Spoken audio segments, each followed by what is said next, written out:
Hi everyone, my name is Megan Krieger, and this is my presentation for my independent research project for the history of teaching art. I decided for my presentation and paper I want to focus on Victor Lowenfeld, who before this class I had no idea who he was, let alone his contributions to art education. Victor Lowenfeld was born in 1903 in Austria, where he stayed for the majority of his academic career. He attended the College of Applied Arts, Academy of Fine Arts, and the University of Vienna, where he received his doctorate degree. Later, he worked at the Institute for the Blind and helped students who were visually impaired or blind create art regardless of the access to all their senses. He continued to do so until he fled to America in 1938 due to the Nazi invasion in Austria. Once in America, he landed at the Hampton Institute in Virginia, where he taught studio classes and began writing his most famous book, Creative and Mental Growth. He stayed there until he moved to the Pennsylvania State University, more commonly known as Penn State, where he founded one of the first doctoral programs for art education and established the Department of Art Education. He stayed at Penn State until 1960 when he unfortunately passed away at the age of 57. To give some context as to what was going on in the world at the time, more specifically in America, in the 1940s and 50s, which was when Lowenfeld was prevalent in the field of art education. At the time, the world wars were going on, atomic bombs, the Cold War happened towards the end of World War II, so nothing really too exciting or great. But in regards to education, education was getting better, more organized. Modernism, it was becoming more modern. There was more professional and thoughtful decision making when it came to education. The civil rights movement was in full swing, and Brown Board of Education was happening.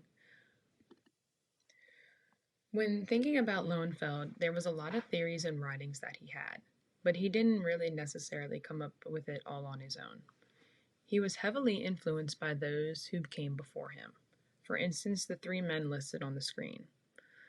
The first focused a lot on child and how the child should create what they please, not what someone tells them to create. Same for the second.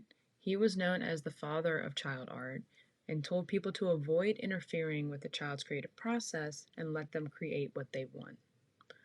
The third focused heavily on methods of describing art to the blind, which Lowenfeld used heavily while teaching at the Institute for the Blind, and it was even known that Walter and Victor's writings and terminology were almost exactly similar, which shows that Lowenfeld used the information of those that came before him and put it to use in his theories that he created himself. When discussing his theories and writings, Lowenfeld published 3 books that were pretty prevalent in the field of art education. The first was Sculpture of the Blind in 1934, which broadcast work of his students and proved that anyone could make art regardless of the use of their senses. The second was The Nature of Creative Activity in 1939, which focused heavily on his earlier works and methods and his sense of reflection and investigating how he could further his findings and always challenge himself to be pushing himself to do something better. The last and probably most famous was Creative and Mental Growth, released in 1947. In this book, Lowenfeld wants to connect the missing pieces of art education and provide guidance for art educators in the United States. Upon his arrival in 1938, he quickly saw how educators were treated, how the classrooms were packed, low supplies, and overall no support for the teachers. Therefore, he created this as a support system for art educators everywhere. Through reading his publications, some pretty interesting things stood out to me. Lowenfeld created the 6 stages of artistic development, which followed along with how a child naturally develops throughout life.